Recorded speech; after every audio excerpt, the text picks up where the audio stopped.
नमस्कार, उत्तराखंड की खबरों में आपका स्वागत है और मैं हूं आपके साथ पूजा अग्रवाल। बुलेटिन की शुरुआत करेंगे, लेकिन उससे पहले नजर इस वक्त की हेडलाइंस पर।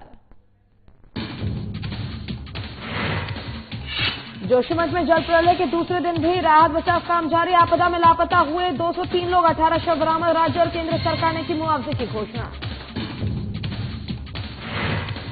ग्लेशियर टूटने और बादल फटने से तबाही, जनहानि से साथ संतों में शोक की लहर। हरिद्वार के मंदिरों में शांति के लिए किया गया यज्ञ।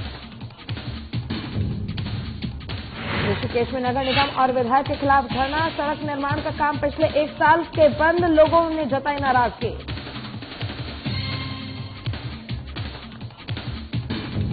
रुड़की की भगवानपुर पुलिस को मिली सफलता। नकली नोट बनाने वाले एक गिरोह का किया पर्दाफाश। कार्रवाई करते हुए 3 आरोपियों को किया गिरफ्तार।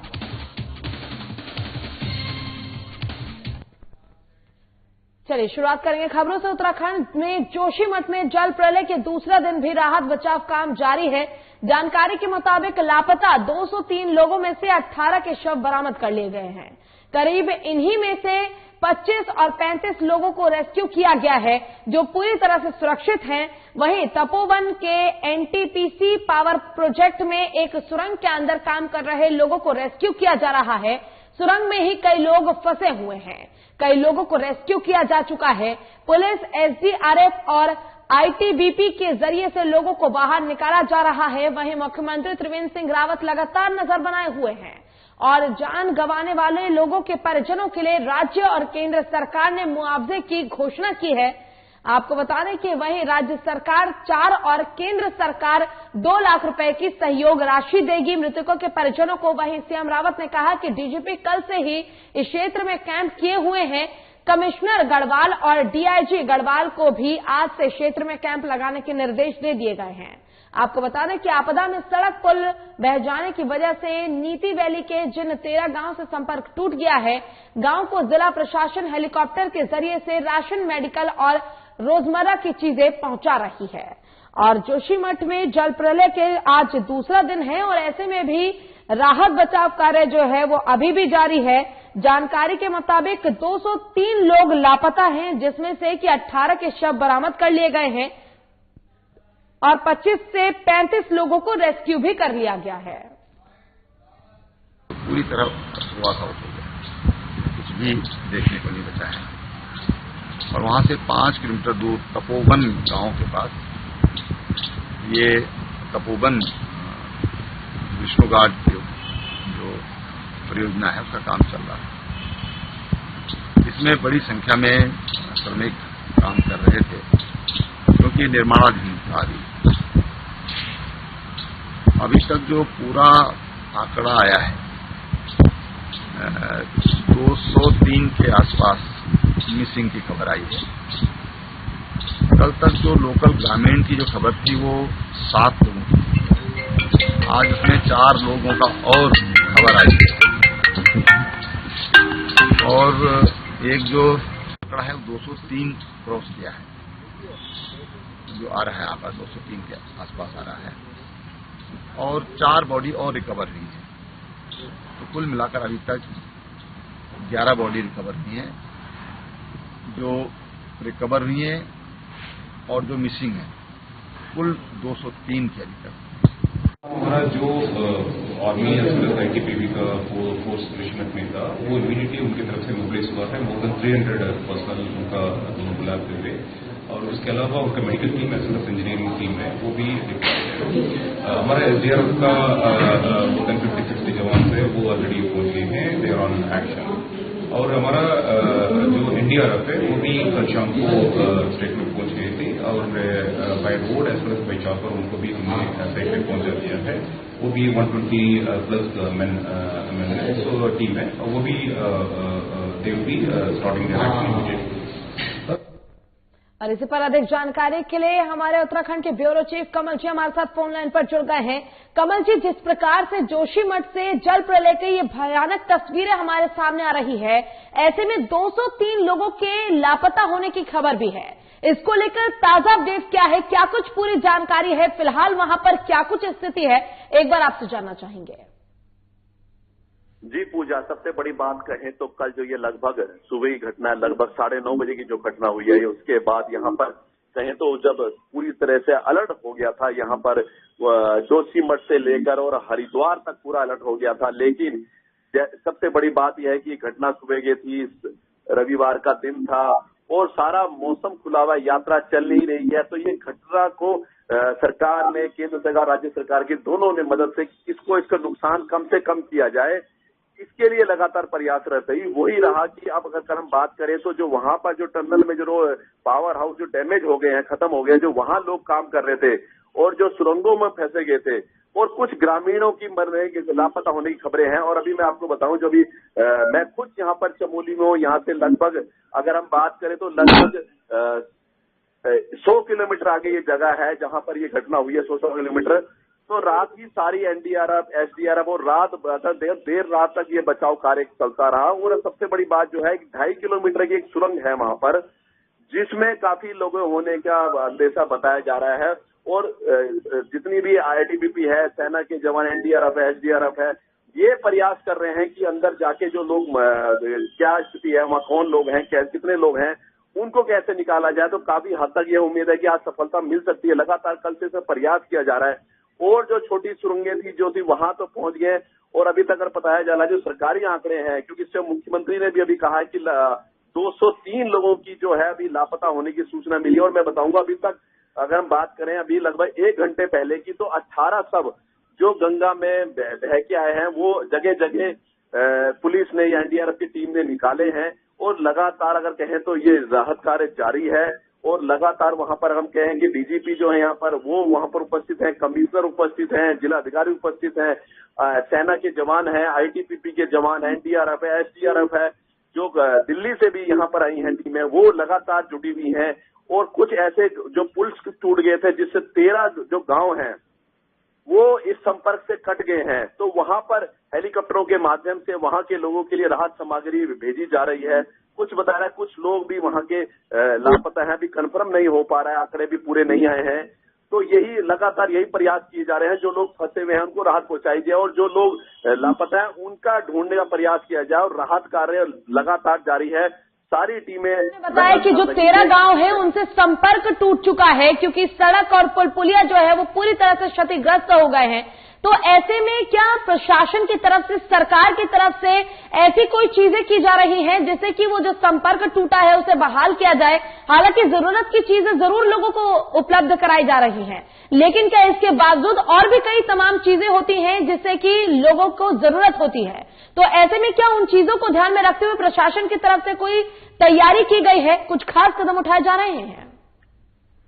जी पूजा, अगर हम बात कहें तो प्रशासन के लोगों से हमने बात करी है। उन्होंने कहा है कि सबसे पहले जो लोग यहाँ पर जो हमारी है कि राहत कार्य में ढीली ना है, राहत कार्य जोरों पे किए जाएं। जो लोग फंसे हुए हैं या जो लोग लापता है उनको जल्दी से जल्दी ढूंढा जाए। और सबसे बड़ी बात मैंने आपको बताया, जो टनल है लगभग 2.5 किलोमीटर लंबी टनल है, अभी वहां तक पूरा अंदर तक नहीं पहुंच पाए हैं। आईटीबीपी और सेना के जवान कल देर शाम तक प्रयास किया था, आज सुबह फिर प्रयास कर रहे हैं कि जो मलबा है उसको निकाल के अंदर तक देखा जाए कि वहां कितने लोग हैं, कि कोई जीवित है या नहीं है, या कितने लोग अंदर थे।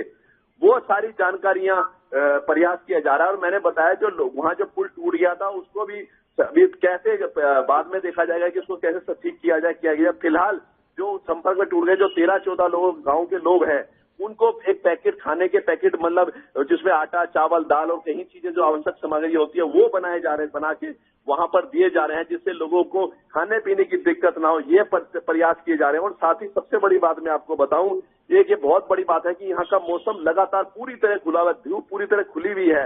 तो इसलिए जो राहत कार्य जो लगा है उसमें कोई दिक्कतें नहीं आ रही है, पता चल रहा है। और जहां जरूरत पड़ रही है वहां हेलीकॉप्टर की सुविधा ली जा रही है। पर प्रयास यही किया जा रहा है कि लोग जो फंसे हुए हैं, जो कुछ है, उम्मीद है क्या पता कोई इसमें जिंदा भी हो, तो उनको जल्दी से जल्दी निकाला जाए। इसके लिए लगातार प्रयास किए जा रहे हैं।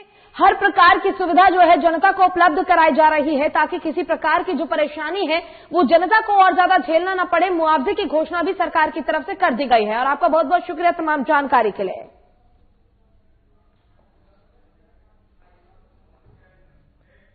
और अब चलिए आपको सुनवाते हैं केंद्र शिक्षा मंत्री रमेश पोखरियाल निशंक ने क्या कुछ कहा है और डीएम भारद्वाज ने भी क्या कुछ, स्वाति भारद्वाज ने भी इसको लेकर क्या कुछ कहा है, चलिए आपको सुनाते हैं। बह गए हैं, ये कट गया है, तो इस पर भी काम युद्ध स्तर पर होगा, लेकिन अभी जिन लोगों की जिंदगी हम बचा सकते हैं, पहला काम लोगों की जिंदगी को बचाने का है और उसी पर युद्ध स्तर पर राहत काम चल रहा है। हमारे 11 लोग विभिन्न स्थानों से यहाँ पे ऑलरेडी रिकवर हो चुकी हैं डेड बॉडीज, और इसके अतिरिक्त ऊपर से 2 डेड बॉडी जैसी दिख रही हैं। अभी नीचे लोग उतर रहे हैं, उसके बाद ही हम लोग उसकी कंफर्म सूचना दे पाएंगे। और यहाँ पे भी रेस्क्यू चल रहे हैं और काफी अंदर तक हमारे जो आर्मी और एसडीआरएफ के जवान है आईटीबीपी के, वो लोग अंदर तक पहुंच चुके थे, लेकिन वो कुछ वायर्स के कारण वो भी वापस आए थे और दोबारा अंदर चले जा चुके हैं। और इसके अतिरिक्त जो हमारे 13 गांव उधर पुल के दूसरे साइड में कट ऑफ है, उनके लिए भी एक हेली मेडिकल टीम को लेकर और राशन किट को लेकर भेज दी गई है। और वहाँ पे भी कुछ लोगों की यदि तबियत वगैरह खराब होती है तो उनको भी इमरजेंसी ऑपरेशन करके हेलीकॉप्टर से मैम, जिस तरीके से जो है नीति घाटी को जोड़ने वाला जो पुल बह गया है, तो क्या वैली ब्रिज और किस तरीके से वहाँ पे तैयारी है? उसमें भी बीआरओ से हम लोग संपर्क में हैं, वो भी अपनी वैली ब्रिज बनाने की तैयारी कर रहे हैं। और जब तक ब्रिज नहीं बन जाता है तब तक हम उन्हें हेली ऑपरेशन के द्वारा सब कुछ वहाँ पे सभी सुख सुविधा मुहैया कराते रहेंगे। मैम, कई लोग जैसे बीमार हैं या गर्भवती महिलाएं, तो उनको क्या प्रायोरिटी वहाँ पे? उनको वहाँ पे भी कुछ लोगों से बात हुई है, किसी की तबियत खराब है और उनको भी अभी जो हमारा हेली गया है वो उनको लेकर भी आएगा और उनको जिससे मेडिकल टीम भी वैसे मौके पर भेजी गई है, जिससे कि कोई अगर छोटी मोटी दिक्कतें हैं तो वो वहीं पे उनका उपचार किया जा सके।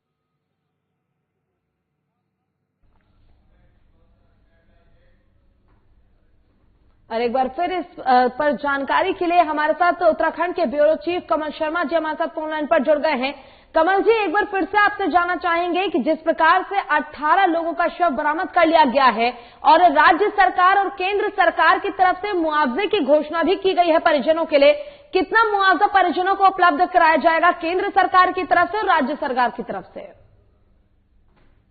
सबसे बड़ी बात है, कल स्वयं मुख्यमंत्री वहां पर घटनास्थल पर पहुंचे थे और वहां का पूरी तरह बारीकी से निरीक्षण किया, सारी चीजें देखी, कहाँ क्या हुआ, कैसे दुर्घटना हुई, क्या पूरी बारीकी से वहां अधिकारियों से वार्ता करी। और उसके बाद देर शाम वो यहाँ पर पहुंचे और उन्होंने आपदा नियंत्रण कक्ष में बोर्ड के वहां पूरी जानकारी ली और उसके बाद उन्होंने घोषणा करी कल देर शाम। उन्होंने कहा कि जिन लोगों की डेथ हो गई है उनको राज्य सरकार 4-4 लाख रुपए का मुआवजा देगी।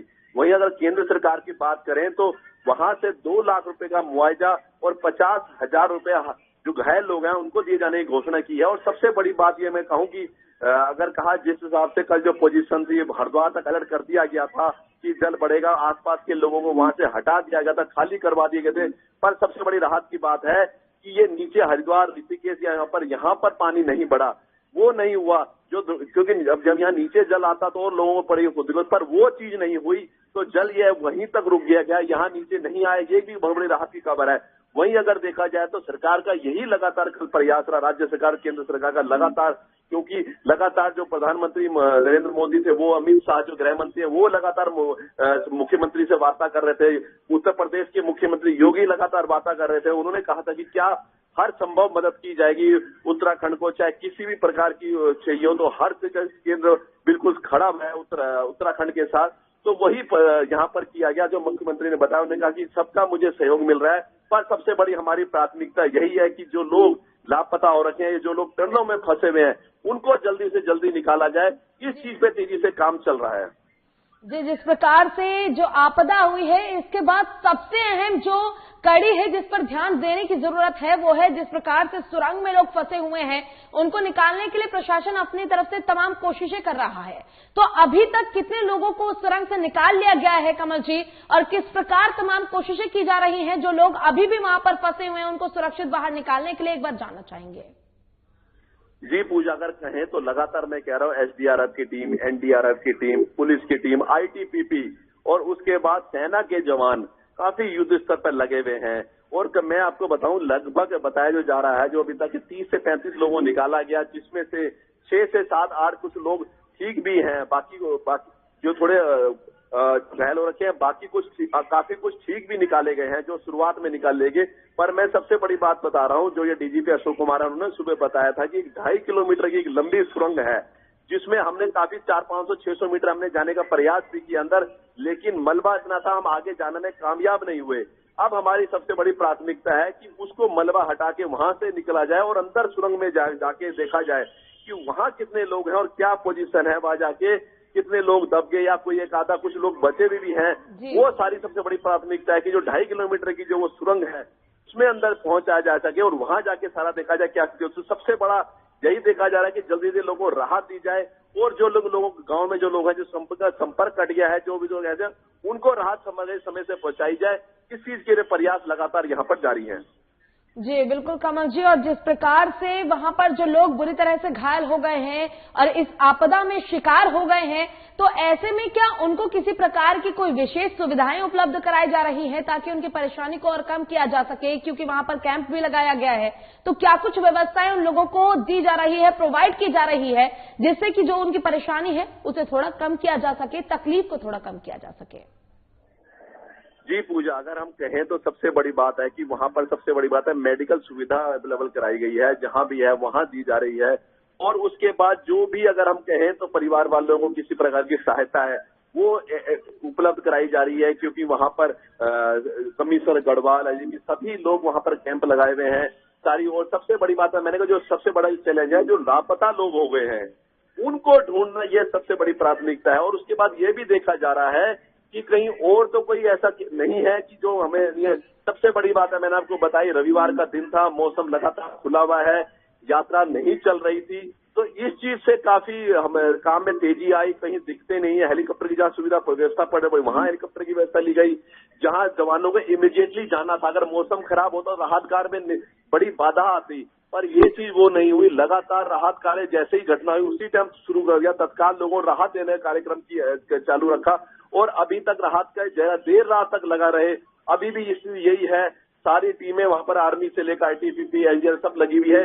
किसी तरह से जो लोग लापता हैं उनको जल्द से ढूंढा जाए, कोई और तो नहीं है, इस चीज में लगी हुई है। और जो लोग संपर्क जो टूट गया है, जो लोग अभी तक लापता हैं, उनकी खोज में प्रशासन, सरकार और अपनी तरफ से हर स्तर पर कोशिश कर रहा है उनको खोजने के लिए। और आपका बहुत बहुत शुक्रिया तमाम जानकारी के लिए। चलिए रुक करेंगे अगली खबर की ओर। उत्तराखंड के चमोली में नंदा देवी ग्लेशियर टूटने और बादल फटने से तबाही मचा हुआ है, जिससे जनहानि से संत समाज और अखाड़ों में शोक की लहर है। वहीं इस भयानक आपदा में हुई जनहानि और नुकसान को कम करने के लिए श्री माया देवी में जूना अखाड़े के अंतर्राष्ट्रीय संरक्षक श्री महंत हरिगिरी के संयोजन में शांति यज्ञ किया गया। साथ ही कई मंदिरों में विशेष पूजा अर्चना और हवन हुआ। इसी को लेकर श्री पंच दशनाम जूना अखाड़े के अंतर्राष्ट्रीय संरक्षक और अखिल भारतीय अखाड़ा परिषद के राष्ट्रीय महामंत्री श्री महंत हरिगिरी महाराज ने हर संभव सहायता और सहयोग देने का आश्वासन दिया है।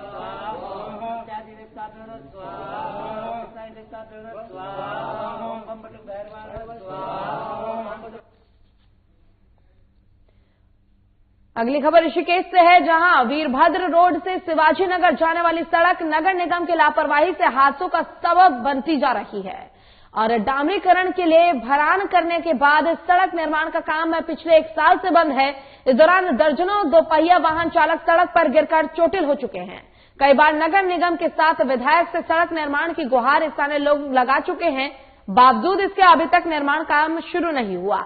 इससे नाराज स्थानीय लोगों ने अब नगर निगम और विधायक के खिलाफ मोर्चा खोल दिया है। वहीं वीरभद्र मार्ग पर स्थानीय लोगों ने नगर निगम और विधायक के खिलाफ धरना प्रदर्शन किया और चेतावनी दी है कि जल्द ही सड़क निर्माण का काम शुरू नहीं हुआ तो धरना प्रदर्शन अनशन में तब्दील कर दिया जाएगा। आपको बता दें कि 18 अगस्त 2019 को मुख्यमंत्री त्रिवेंद्र सिंह रावत ने सड़क के सुधार का शिलान्यास किया था। सर ऐसा है कि हम लोग विगत 2 वर्षों से ये सड़क सुधारीकरण के लिए और इसके नवीनीकरण के लिए आवाज उठा रहे हैं। और जो हमारे क्षेत्रीय जनप्रतिनिधि हैं, चाहे वो माननीय मेयर साहिबा हो, माननीय विधानसभा अध्यक्ष जी हों और हमारे नगर आयुक्त जी हों, उन पर हमें कम से कम 3-4 बार आवाज उठाई। तो आवाज न सुनने के बावजूद भी हम लोगों ने बैठक करने के पश्चात उनको फिर से हमने आगाह कराया कि हम लोग एक अनिश्चितकालीन धरने में बैठेंगे, और उसके बावजूद भी इन लोगों के संज्ञान में कोई बात नहीं है। तो हमारा विगत से आज दूसरा दिन है इस अनिश्चितकालीन धरने के लिए, और हमने उन जनप्रतिनिधियों को आगाह कर दिया है कि अगर हमारी आवाज नहीं उठा गई तो इस अनिश्चितकालीन धरने को हम लोग कर्मिक अनशन और लास्ट में आमरण अनशन में तब्दील कर देंगे।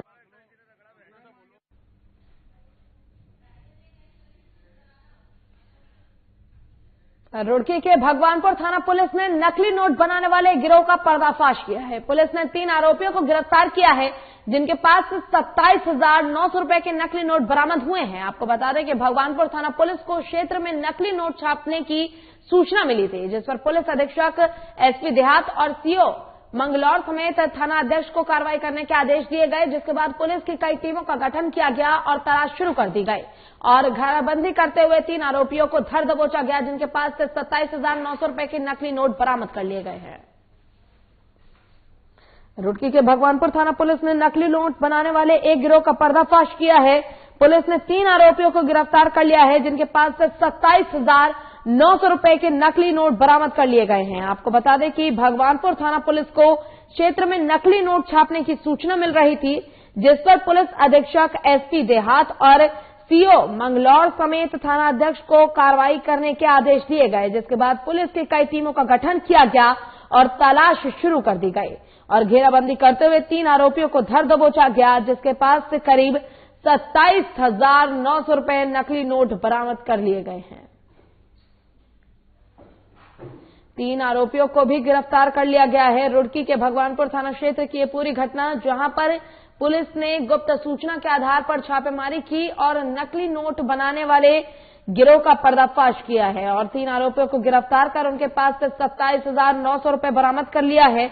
आपको बता दें कि भगवानपुर थाना पुलिस को क्षेत्र में नकली नोट छापने की सूचना मिली थी। भगवानपुर क्षेत्र में पुलिस द्वारा एक नकली नोट बनाने का एक गैंग को पकड़ा है, जिनके द्वारा नकली नोट बनाकर मार्केट में चलाए जा रहे थे। इसमें जो मुख्य अपराधी है वो संजय है, जो टकावरी गांव का रहने वाला है, भगवानपुर क्षेत्र का। ये पूर्व में भी नकली नोटों को बनाकर चलाने में जेल जा चुका है। इसमें हमारे यहाँ जो अपराधियों के सत्यापन का कार्रवाई चल रही है, उसके अंतर्गत जब इसके बारे में पता पुलिस के द्वारा किया गया तो उसमें जानकारी आई कि ये जो है पुनः नकली नोट बना रहा है। इस पर जो है दबिश दी गई, इसे पकड़ा गया तो इसके पास 27,900 रुपए बरामद हुए, जिसमें 100 व 50 के नकली नोट है। और इसी पर अधिक जानकारी के लिए हमारे संवाददाता संदीप चौधरी हमारे साथ फोन लाइन पर जुड़ गए हैं। संदीप, सबसे पहले तो आपसे जानना चाहेंगे, जिस प्रकार से ये नकली नोट छापने वाले गिरोह का खुलासा हुआ है, आखिर पूरा मामला क्या है? पूरा मामला भगवानपुर थाना क्षेत्र अंतर्गत है और भगवानपुर थाना पुलिस को मुखबिर द्वारा सूचना मिल रही थी कि नकली नोट जो चलाए जा रहे हैं, तो इसको देखते पुलिस ने जो उच्च अधिकारियों को जो अवगत करा, उच्च अधिकारियों ने जो इसमें 2-3 टीमें बनाई और टीमों ने अपनी कार्रवाई आगे बढ़ाई। तो जैसे सत्यापन किया गया, जो पूर्व में कुछ लोग जो नकली नोटों में जेल जा चुके थे, तो कहीं ना कहीं उनकी गतिविधियां इसमें जो लिप्त पाई गई, उसको देखते हुए कल जो पुलिस ने ये शनिदेव मंदिर रुड़की से एक युवक को गिरफ्तार किया, जिसके पास से तलाशी लेने पर 27,100 रुपए जो नकली नोट बरामद किए गए। जी पूजा जी, जिन 3 आरोपियों को गिरफ्तार किया गया है, क्या उनके पास से कोई और जानकारी इस संबंध में मिल पाई है? जी बिल्कुल पूजा, आपको बताना चाहूंगा, पुलिस ने जो कहीं ना कहीं इनसे पूछताछ की है। पूछताछ करने के बाद पता लगा है कि पूर्व में इस तरह के नोटों में जेल जा चुके हैं और इसी को देखते हुए पुलिस ने इनके ऊपर कार्रवाई की थी और कार्रवाई के दौरान इनके पास से जो नोट बरामद किए गए, उनके कहीं ना कहीं उनसे पता लगाया जा रहा है कि आखिरकार ये नोट कहां से आ रहे हैं, कौन लोग इनको छाप रहे हैं। हालांकि अभी उन्होंने पुलिस को इस तरह का कोई मामला नहीं बताया कि नोट कहां से आ रहे हैं, कौन छाप रहा है, लेकिन कहीं ना कहीं उनका कहना है कि ये नोट हमें कोई बाहर से अपलोड कराता है, जिसको लेकर हम मार्केट में चलाते हैं, हमको इसका कमीशन मिलता है। जी पूजा जी, जिस प्रकार से पुलिस ने 27,900 रुपए बरामद किए हैं, इसको लेकर आगे क्या कुछ पुलिस प्रशासन की तरफ से कार्रवाई की जा रही है, क्या कुछ ठोस कदम उठाए जा रहे हैं? जी बिल्कुल, आपको बताना चाहूंगा, उच्च अधिकारियों ने पुलिस को निर्देश दिया है कि जो भी लोग इसमें सम्मिलित पाए गए हैं, उनके ऊपर जो कार्रवाई की जाए और आगे भी जो पुलिस की टीमें जो कार्रवाई करे, जो नोट छाप रहे हैं, जहां से नोट आ रहे हैं, उसको कड़ी को भी जो पुलिस जोड़ के देख रही है। आखिरकार पुलिस कब तक उस पर कार्रवाई करती है तो देखने वाली बात होगी। बाकी इन लोगों को पुलिस ने पकड़कर जेल भेज दिया है, जी पूजा।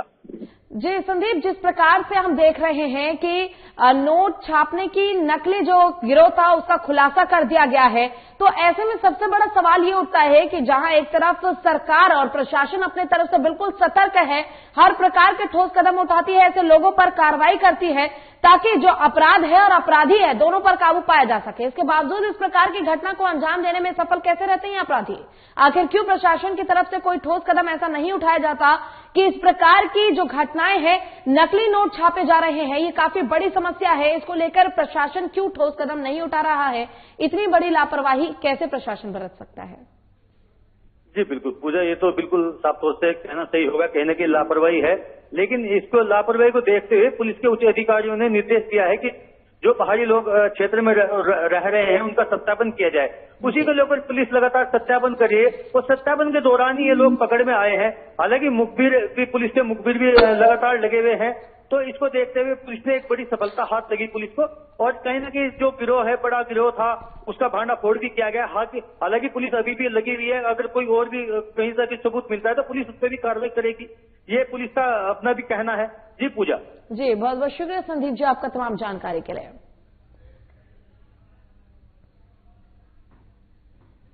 और इसी के साथ फिलहाल के लिए उत्तराखंड की खबरों में बस इतना ही। खबरों का सिलसिला लगातार आगे भी जारी है। मुझे दीजिए इजाजत, नमस्कार।